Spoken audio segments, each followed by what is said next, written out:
Bonjour, je m'appelle Adakou Apedoama. Je suis consultante dans les questions de genre et développement.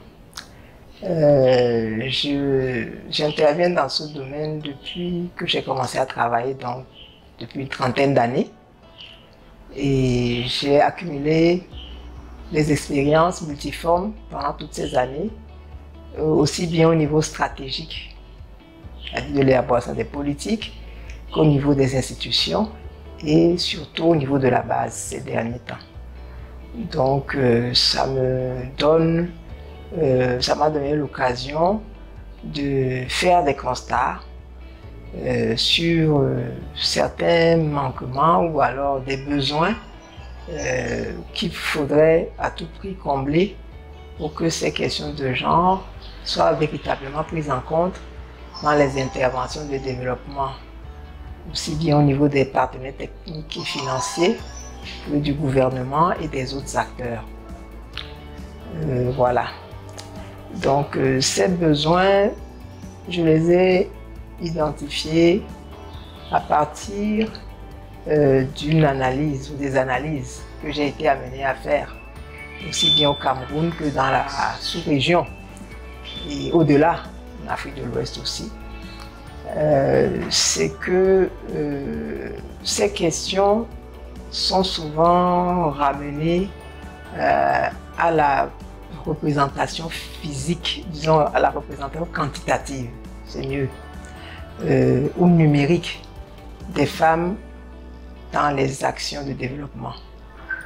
Peut-être au niveau des formations, au niveau des dons, d'équipements, ainsi de suite, sans que les véritables questions de genre ne soient adressées.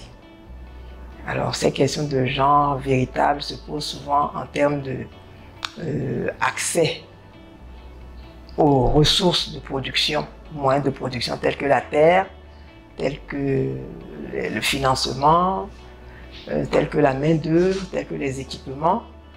Et ça se pose aussi en termes d'accès à l'éducation, d'accès à l'emploi, ainsi de suite, et d'accès à la participation, à la gestion des affaires publiques, pour ne pas dire au pouvoir.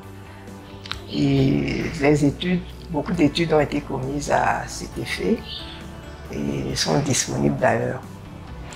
Donc, et le besoin, pour moi, ça se situe à 4 niveaux.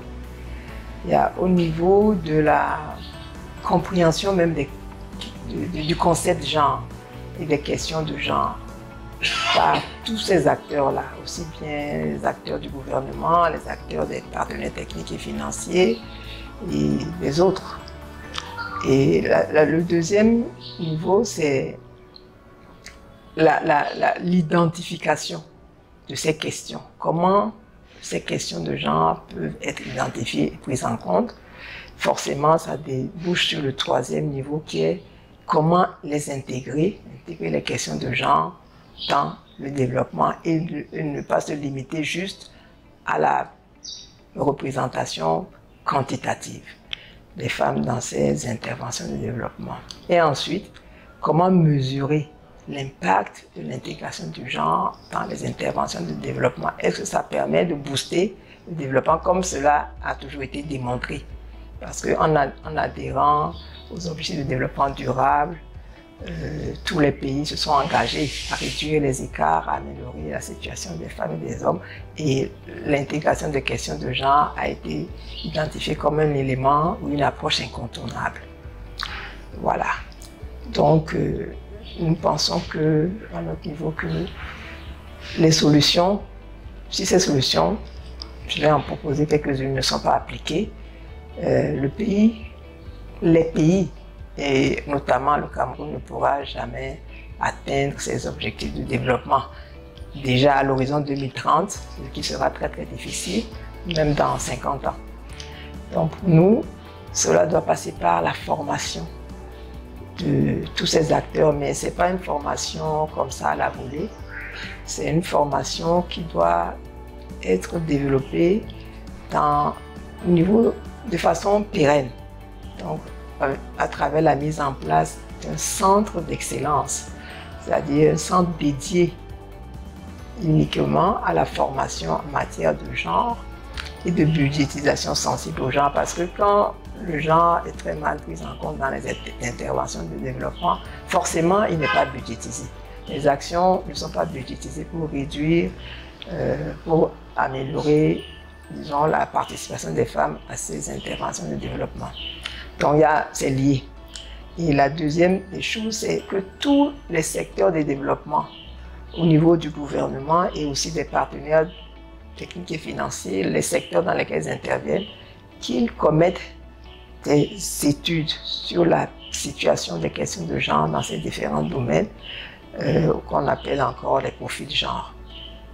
Et en troisième lieu, il faudrait mener aussi des études d'impact pour voir comment est-ce que les questions de genre sont prises en compte, la prise en compte des questions de genre, quelles sont les répercussions sur la situation d'ensemble du développement du pays. Voilà à peu près ce que nous pensons qui pourrait améliorer le sort, je veux dire, la prise en compte des personnes qui sont laissées pour compte, parce que les femmes, elles constituent quand même plus de la moitié de la population au Cameroun, dans tous les pays je veux dire la plupart des pays en Afrique, que ce soit en Afrique francophone ou en Afrique centrale. Voilà, je vous remercie.